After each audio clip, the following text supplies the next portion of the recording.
Let's talk about a budget watch that honestly left me a little surprised, in a good way. This is the Benyar BY5177, a 40mm automatic that takes clear design cues from the Rolex Explorer. Now, Homage watches at this price point are a dime a dozen on AliExpress. But this one, despite a few expected compromises, actually manages to stand out. And the kicker? I picked mine up for just $32. Now, at that price, we're not expecting luxury finishing or top-tier materials. But what Benyar delivers here is a highly wearable piece that punches above its weight.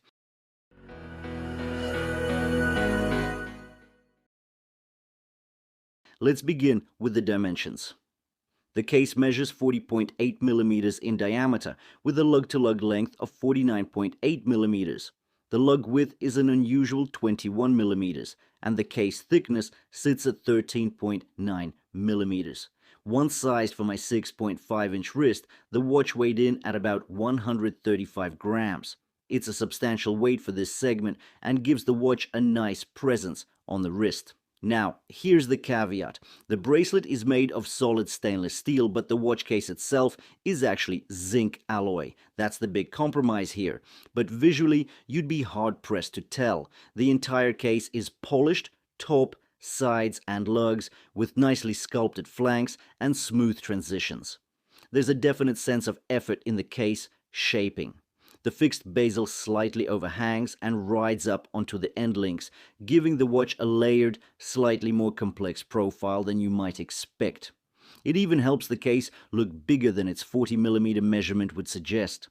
The flat mineral crystal sits flush with the bezel, and while it doesn't offer anti-reflective coating, it does the job well enough. Around back, we get a stainless steel screw-down exhibition case back with a wide aperture. While the rotor isn't decorated, it does have cutouts that give you a solid view of the movement inside. For a $30 watch, this level of openness is rare and definitely welcome. The unsigned push-pull crown is a bit of a miss. It looks small from above, partly due to how the bezel overhangs, and there's no screw-in functionality. Still, for everyday use, it works fine. Now, the bracelet. This is one of the standout features. It's stainless steel, solid, and reasonably well constructed. Links are held together with push pins and finished with brushing on the top and polishing on the sides. There's a nice fluidity to the articulation and no sharp edges to speak of. However, the clasp is where you're reminded this is a $30 piece. It's a pressed clasp. No micro adjustments and not the most precise fit. It is signed though, which is a nice touch. Where the BY5177 really shines is the dial. It's available in 3 dial colors: classic black, crisp white, and the sunburst blue I've got here. The dial has a radiant sunburst effect that catches the light just right, not too flashy, but enough to give it life. The applied indices, including Explorer-style numerals at 3, 6, and 9, are chrome-framed and filled with Lume.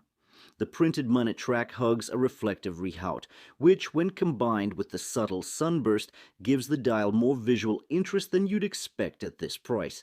The dial layout is well thought out. Branding is minimal and subtle, with the Benyar logo and name under the 12 o'clock triangle, and 3 simple lines of text above the 6. It's rendered in a grey tone that doesn't scream for attention, meaning the dial stays clean and balanced. Honestly, it's tasteful. The handset is the familiar Mercedes style for the hours and minutes, with the lollipop seconds hand that has a matching chrome counterbalance. Again, small details, but the consistency helps sell the overall aesthetic. The Lume, well, it's there. Not amazing, not long-lasting, but sufficient for a quick glance in the dark. And really, what more can you ask for at $30? Inside, we're working with a Chinese automatic movement. It offers hacking, hand winding, and around 37 to 40 hours of power reserve. It's nothing groundbreaking, but these movements have proven to be reliable in hundreds of similar pieces over the years. For casual wear, it's more than enough. To sum things up, this isn't a perfect watch. It has a zinc alloy case, a pressed clasp, and mineral glass all around, but none of that is surprising given the price. What is surprising is how refined and well balanced it looks and feels. The dial is excellent, the bracelet is solid, and the case design is smartly layered. It's an affordable automatic that doesn't scream cheap. Would I wear this regularly? Absolutely. Would I recommend it to someone looking to dip their toes into the world of automatic watches without breaking the bank? Without hesitation. For $30, the Benyar by 5177 gives you more than you'd expect, and that's the definition of value.